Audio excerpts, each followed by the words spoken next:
All right, I'm on page 119. We are starting a new lesson this week is on determining point of view, the author's point of view. What does that mean usually when we read like a short story? What does that mean? Like what type of point of view when you're reading a short story, what does that sound like? Wait, what? What's the question? When I ask you what the point of view of a story is. It's like first person, third person. Okay, that's what I was asking. So when you're reading a story, like a made-up story, point of view is like first-person point of view or third-person point of view, but it's like who the story is told from and what they're trying to like tell you. When you're reading an informational text, though, when we're talking about point of view, we're only talking about the author, okay? And so the author's point of view is helping us know what the author thinks and feels and why they are writing something is the author's purpose. So I think y'all have heard PIE, right, on author's purpose? I like No, not PIE like that, but persuade, inform, and entertain, yes? Yes. Okay, well in the Ready Work Book it also talks about reflect. So if someone's reflecting on something, that could be an author's purpose as well. So now it says here, okay? All right, on page 119 it says, an author's purpose is the main reason he or she creates a piece of writing. This reason may be to inform, persuade, entertain, or reflect. An author may write with a particular audience in mind, hoping to affect the people's feelings on a subject. Analyzing the author's tone, language, and content choices can help the reader infer what the author's purpose is. Those same clues can also reveal the author's point of view, what the author feels, thinks, or believes. So then it says, read the following excerpt from the essay Civil Disobedience by Henry David Thoreau, first published in 1849. What do you think Thoreau's purpose was for writing this piece? Okay, so this is the little piece right here. It says, is a democracy the last improvement possible in government? Is it not possible to take a step further towards recognizing and organizing the rights of man? There will never be a really free and entitled state until the state comes to recognize the individual as a higher and independent power from which all of its own power and authority are derived, and treat him accordingly. All right, so Henry David Thoreau is an American author that wrote like during the Transcendentalism era. And this is like deep stuff. This is stuff about like government and his beliefs and how a government should be run and stuff. So we're trying to figure out what is his purpose in writing this and what is his point of view. So it says to read the excerpt again, and this time underline phrases that contain the key points the author is making. Then read the chart below to see how the ideas help you figure this out. Allison? Yes, I know. All right, so is democracy the last improvement possible in government? When we are looking for something to underline to help us figure out what the author's purpose is, a lot of times you're looking for that strong emotional language, word choices that kind of make you feel either positive or negative. So it goes along with tone. Author's purpose and point of view goes along with tone. All right, so is it not possible to take a step further towards recognizing and organizing the rights of man? In that sentence, what do you think I should underline? What in this sentence sounds kind of opinionated or has some sort of like meaning behind it? That second sentence. Is it not possible to take a step further? Is it not possible? It's kind of like a rhetorical question, right? That's kind of like your mom asking you, do you want a spanking? Like they're saying, is it not possible that we do something different, right? So using a rhetorical device like that is also part of author's purpose. So is it not possible to take a step further towards recognizing and organizing the rights of man? This right here, doesn't the rights of man sound pretty like it has powerful words behind it? Like this is the right of mankind, That's right? what I was thinking. This right here makes it important for point of view. All right, what about the next sentence? There will never be a really free and enlightened state until the state comes to recognize the individual as a higher independent power. What from that sentence, like what phrases seem pretty strong? Never be really free. Never be really free. What else? Enlightened state. To recognize the individual. The individual as A higher and independent power. So this is saying the government, we won't be free until the state or the government recognizes the individual as a higher independent power. And then what else? From which its own power and authority are derived. And treats him accordingly. What else? Their own power. Yeah. Power and authority, I think this part, I'm looking for it. This part right here, power and authority, are pretty important too. Okay, so let's look at the chart. It gives us the topic. So this passage is about the nature of government. It picked out the text evidence just like we did, take a step further in recognizing and organizing the rights of man, which really means that democracy can still be improved. So he's talking about the state and the type of government we have, and that we need to take a step further, which means improve it, keep going with it. When he says never be really free, a really free and enlightened state, he's saying that oppressive government, under oppressive government's true freedom, we can never really be free under an oppressive type government. And then recognize the individual as a higher independent power. And this says people should be considered greater than the government. So the individual is a higher power than the government. That's what this guy is saying. That's his opinion. So his point of view total is that the individual is more important than the government, and our government must change to reflect that. That's a pretty strong point of view, right? Yeah. Like that's an opinion. And when you're talking about author's point of view, you're usually looking, sometimes it's not very strong what the opinion is, but you're trying to figure out where are they coming from? Like what are they trying to get us to look at? What are they trying to get us to think about like they are? So it says, Thoreau's point of view seems to be that individuals are more important than the government. His purpose or reason for writing is to persuade people that our form of government could still be improved. It says, determining author's purpose and point of view will help you in understanding what feelings and ideas the author wants you to take away from the text. All right, so on the next page, the passage that is entitled The First Female President is in the genre of editorial. Does anybody know what an editorial is? I've heard of it, but I don't know what it is. Where's my newspaper? There was a newspaper up here. Didn't I see it? No? Oh, it might be on my desk. In the newspaper, there's a section usually, this one might not have one because this is just like a Monday newspaper, but in the newspaper, there's usually a section called the editorial section. Does anybody know what that is? It's where like people can like leave tips or something. Close. Sometimes Like it's the people weekly write it. story. No. Editorial means like opinion. So there's a whole separate section in a newspaper just for the editorials, because a newspaper is mainly supposed to be what? Facts. Factual information. A journalist's job is to like go and here's a story and here are the facts about the story, and it's not supposed to have any opinions. But in a newspaper, there's usually a section, and I don't think there's one in this, no, that has obituaries, comics, and classifieds. But there's usually a section that says editorials, and that means that we are aware that this is someone's point of view, okay? So when you're looking at something that says an editorial, just know it's going to be opinionated. Like that's a fact. So I'm going to read this, and you think about what is making it opinionated. Like, what are some of the words? All right, it says, The First Female President by John Gray. History remembers Edith Wilson as far more than just a first lady. In fact, she has been hailed as the first female president of the United States.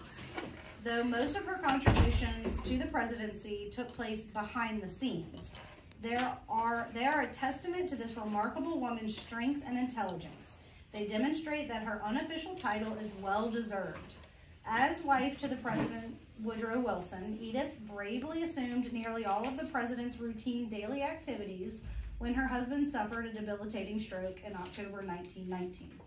Rather than allow him to step down, she continued his presidency by acting in his place. She became the sole point of communication between Woodrow and his cabinet, In fact, the American people believe that their president only suffered from temporary exhaustion. Edith decided which issues to bring her ailing husband's attention and which ones she could deal with herself. Edith Wilson met these extraordinary challenges head on and proved herself to be an admirable leader. So when we're looking in here, what are the words that evoke a strong feeling? So it's the tonal words. Admired leader. Okay, admirable leader. What were we gonna say, Yeah, I can tell that's the first sentence? No, I mean second. The fact that she Hailed as the first female president. Okay, that's saying that they called her the first female president, but why? When we're looking because for she tone took words, over her husband's job. That's kinda right. Like when he was sick. They demonstrate that her unofficial title as well. This right here, good. Well deserved.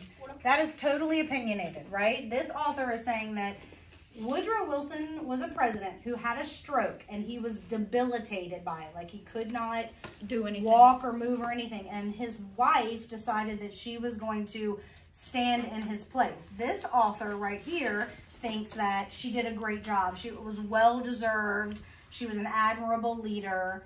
But there could be other opinions of this. What about this remarkable woman's strength and intelligence? Yes, perfect. That's the other one. Testament to this remarkable woman's strength and intelligence.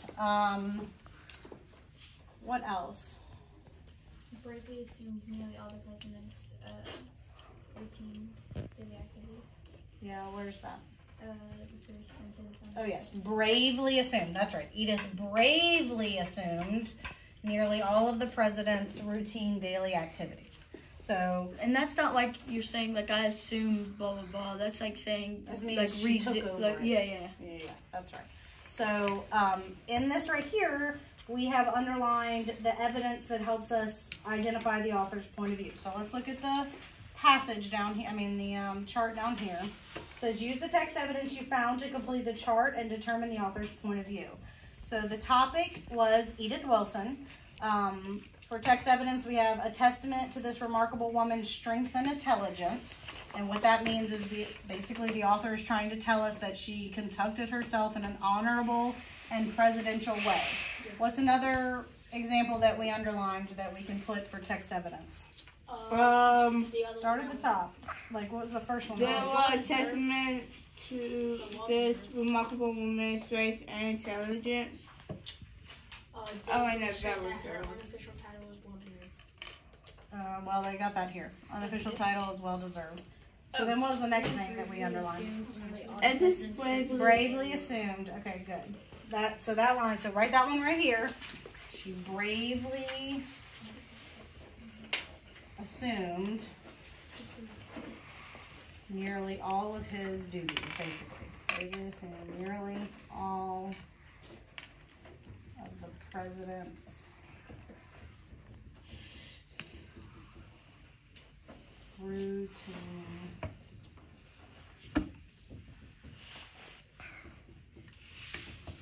daily activities. All right, so what is he trying to say by using this piece of evidence? That language. Edith did what? Edith, If they took over the president's job when by doing that, she Took over his presidential duties. she became a leader. well, not yet. I mean, this is just right here, it's just saying she took over all of his duties. Like a So- hero almost. Sort of. So Edith helped, maybe? Helped. Who did she help by doing this? Taking Her over husband. Her husband, right? And who else? America. And America, good. And the country. So Edith helped her husband and the country by taking over these duties. All right, and then what was the last one that we underlined, the piece of text evidence? Edith Wilson made the extraordinary challenges head on and proved herself as a mindful leader. Okay, met these extraordinary challenges head on.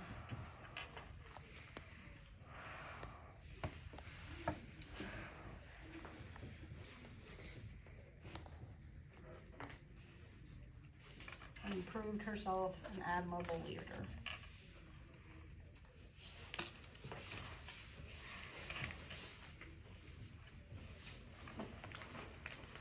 Admiral's a very defining word. Like, Yeah, because I mean, the root there is admire, right?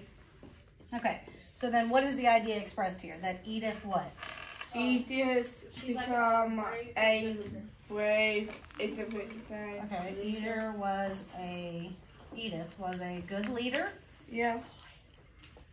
and it says in a difficult time.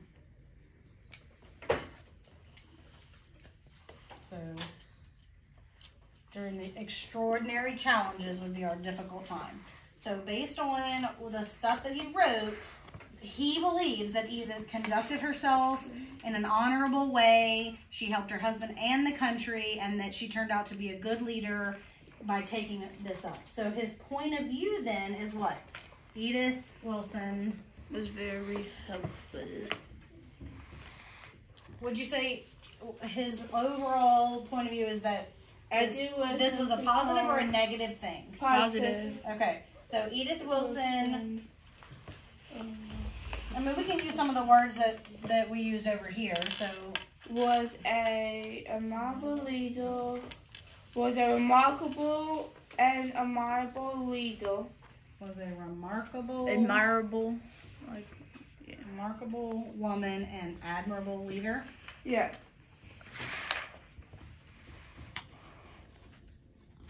Who helped her country.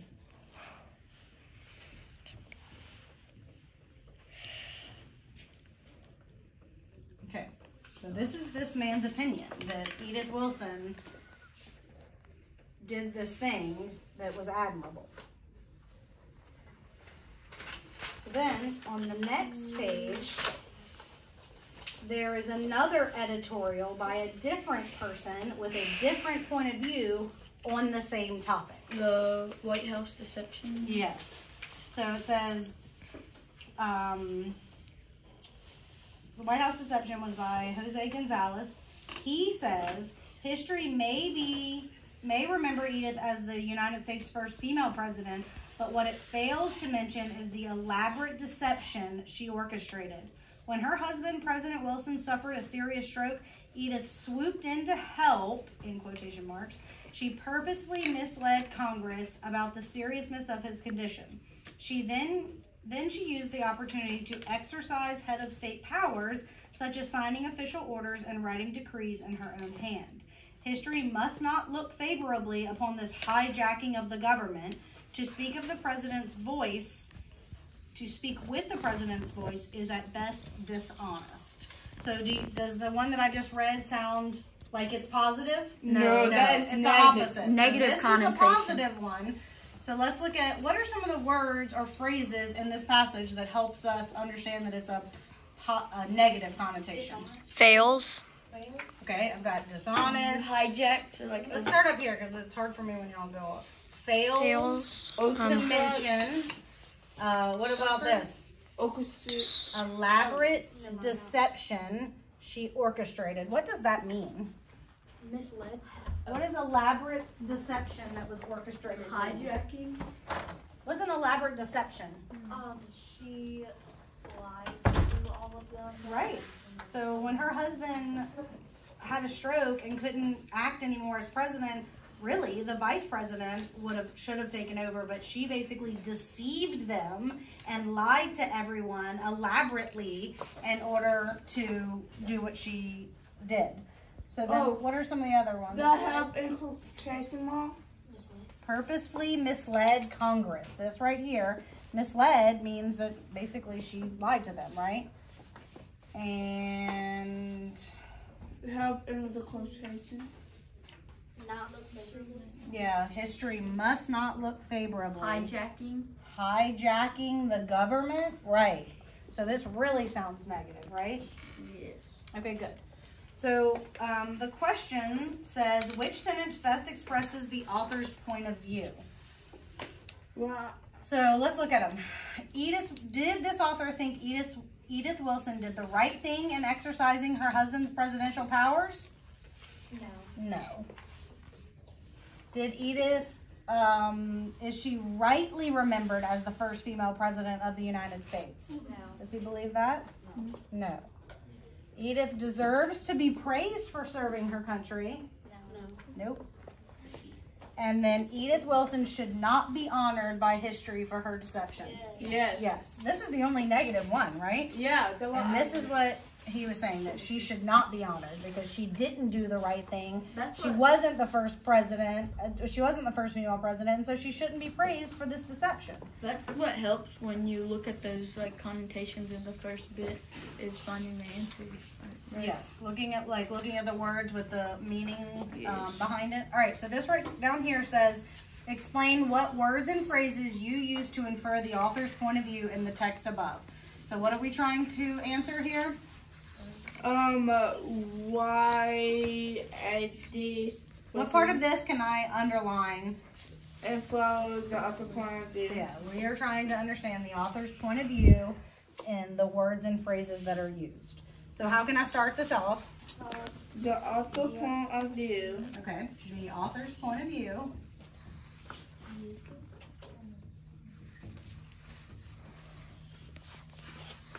is, what can we say? How do we know what the author's point of view is? It, What is a word that we could use that like shows, is not is shown, but is explained. Is It's cited.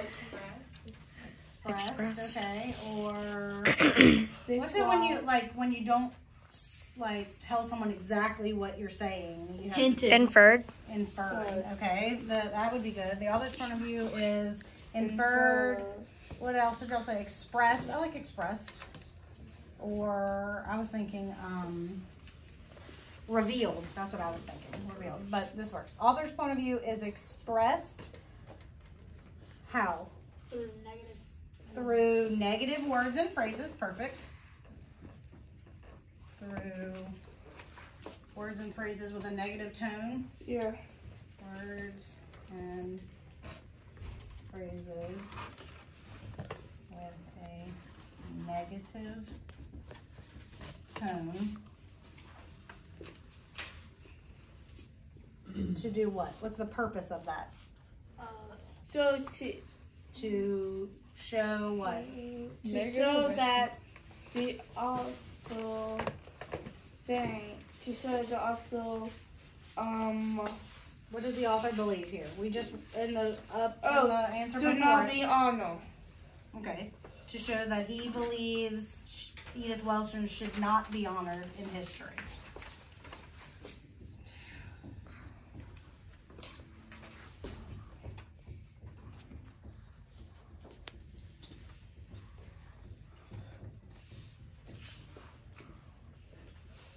Should not be honored. Honored.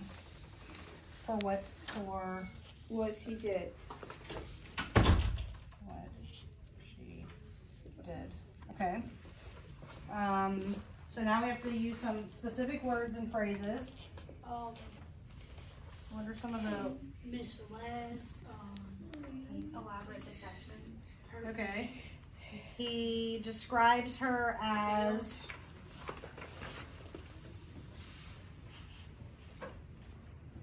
He describes her as. What does he describe her as? Kyle. A manipulative, like. No, let's look at the words that he actually used to describe her.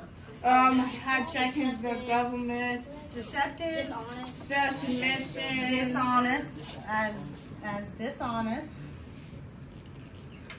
Dishonest. He describes her as dishonest and states that she did what? Y'all said purposely misled. Special mission. Purposefully. Kyle, are you writing this down? Misled Congress.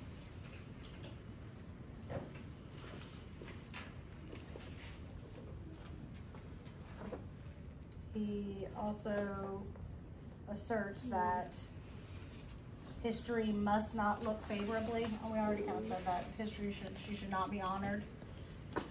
You could say, he also says that history must not look favorably. I mean, the hijacking, we could go on and on. Okay, I think that's good. Did y'all fill up your thing? Okay, all right, we're done with this for today. Y'all can pass your